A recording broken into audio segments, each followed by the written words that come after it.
はい、YouTube、オーノマン TV のオーノマンです。本日の動画は前回の続きで近況報告となっております。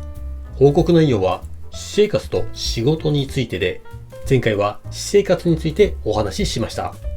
内容としては、50歳目前の親父が更年期障害になりかけてるというありふれた内容です。詳しくはこちらの動画をご覧ください。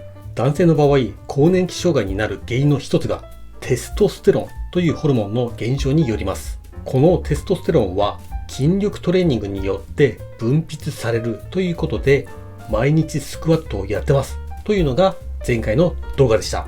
前回の動画からしばらく経ちますが、今もスクワットは続けてます。毎日やってます。今は毎日12回1セットやってます。今後も続けたいと思います。はい。ということで、ここから本題に入ります。今回は仕事と、プラスお金についてもお話ししたいと思います。仕事とお金って、切っても切り離せないものじゃないですか。だからお話しします。ちなみに前回の動画からまたしばらく間が空いてしまいましたが、この間になんと私、風邪をひいてしまいました。コロナではありません。風邪です。ある日仕事から帰ってなんか頭が痛いなと思って熱を測ったら38度ありました。今思い返してみたら、その2、3日前から職場にいても軽い寒気を感じてました。北海道は電力が全く逼迫していないので、オフィスの中がキンキンに冷えてるんですよ。もしかしたらそれでやられたのかもしれません。だから本州の皆さん、暑い本州で我慢するより北海道に涼みに来てください。北海道は節電の必要はありません。そうそう、節電に関する重要な情報を私は得ました。エアコンの温度を28度に設定するよりも、テレビを消すことの方が電気の消費を抑えられるんですって。だから本州の皆さん、テレビを消しましょう。第一、テレビ番組ってつまらないじゃないですか。これからはやっぱり YouTube ですよ。話を戻しまして、夏風邪をひいて2日間ほど派遣会社の仕事を休んでしまいました。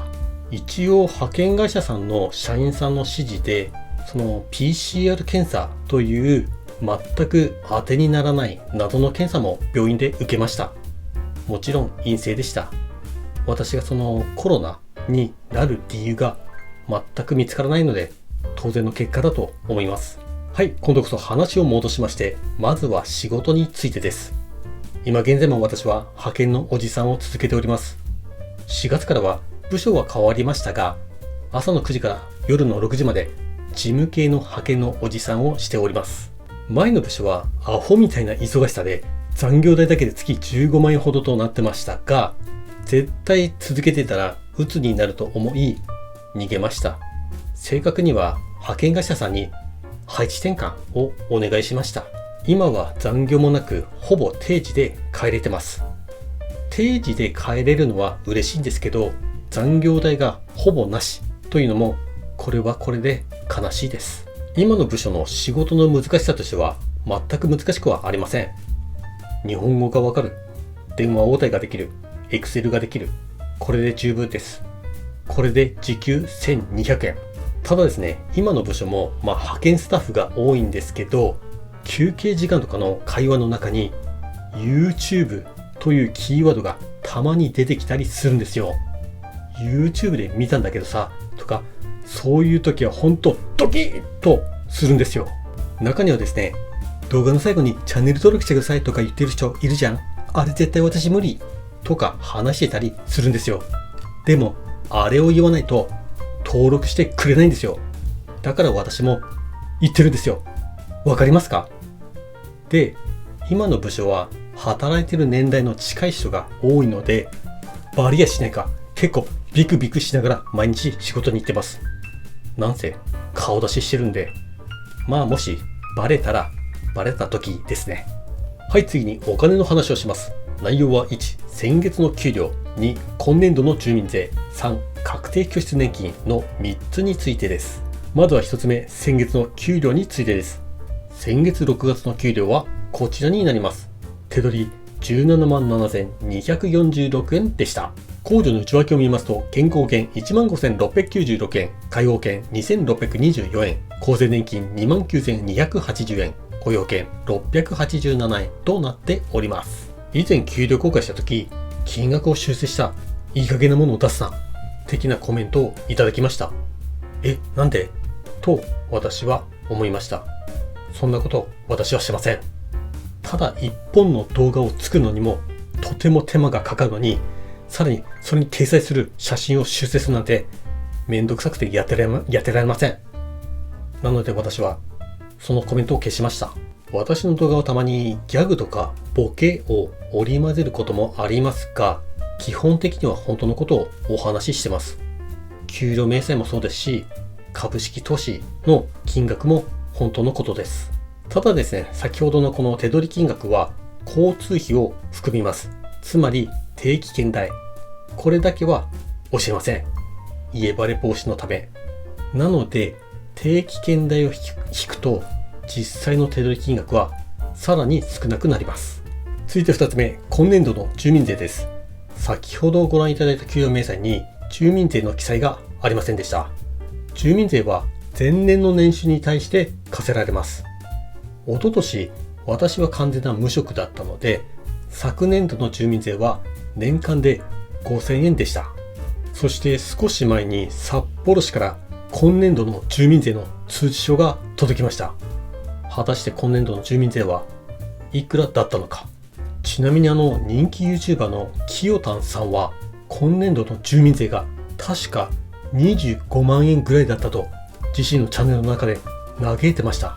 ちなみに住民税年間25万円というのは私のサラリーマン時代には到達しなかった金額です。すなわちきよたんさんの年収は私のサラリーマン時代の年収のはるか上ということになります。恐るべしきよたんさん。で、こんな腹の出た弱小 YouTuber の今年度の住民税の金額はなんと今年も年間5,000円となりました。一応こちらの金額をご覧ください。去年6月から働き出したので年収自体も鼻くそ程度でした。なのでそれに対する今年度の私の住民税は5,000円となったわけです。今年はですね、もし年末までこのまま働き続けられたら年収は250万円程度が予想されます。それに対する来年度の住民税は今度ばかりはそれなりに来るでしょう。そして最後3つ目、確定拠出年金についてです。私この度個人型確定拠出年金を始めようと思います。昔の動画で以前働いていた会社で企業型確定拠出年金をやってました的なことを話したことありませんでしたっけ？やってたんですよ。で、退職した際、次の仕事も決まってなかったんで、詳しくはこちらの動画をご覧ください。退職後、拠出するお金もなかったので、拠出を止めて、それまで貯めた金額を運用差し出する方法にしてたんですよ。金額にして130万円くらいかな。でも、130万円がちょっと増えたくらいの金額を60歳になった時に受け取ってもすぐなくなっちゃうじゃないですか。だから運用しようと思いました。私は勝てない株をやってます。証券会社は松井証券です。なので今現在の確定拠出年金、通称イデコも松井証券にしてます。そして今回の新たな拠出も当然松井証券にしました。めんどくさいのがまたこうやって申込書を取り寄せないとダメなことを。これまで拠出した金額が130万円あります。それに来月からいくら拠出しますと再開しますとクリック一つでできればいいのに、なんかめんどくさいです。拠出する金額なんですけど、毎月1万円でいきたいと思います。イデコは最低5,000円以上と決まってますが、少なくても将来の備えになりません。いくらにしようか悩んで結局1万円にしました。そしてイデコは60歳まで貯めた掛け金をもらえません。60歳まで毎月掛け金をかけ続けなければならないので、毎月1万円いけるか心配ですが、金額の変更もできるようなので、とりあえず1万円でいきたいと思います。で、この金額で毎月どの商品を購入するかと申しますと、当然楽天ヴァンガードファンドの全米株式に 100% ですね。日本株にはしませんでした。なぜなら日本企業は終わってるからです。アメリカってやっぱり発想が自由で斬新じゃないですか。 iPhone にしろ Uber にしろテスラにしろ、日本は何も生み出してないし、日本企業は成長もしていない。ただの風やコンプライアンスなどのようなどうでも良いことばかり気にして全然成長してないじゃないですか。この20年、日本人の平均給料は上がってないんですよ。だから長期投資はアメリカ株に限ります。最後に一言。私のこの派遣社員生活もいつまで続けられるかわかりません。だからその次の段階を考えなければならないかもしれません。本当ね、この派遣社員ってお金がたまらないんですよ。という最後はちょっと悲しいトーンとなってしまいました。ということで、こんな派遣社員に興味のある方はぜひチャンネルの登録をお願いいたします。それでは皆さん、バイバイ。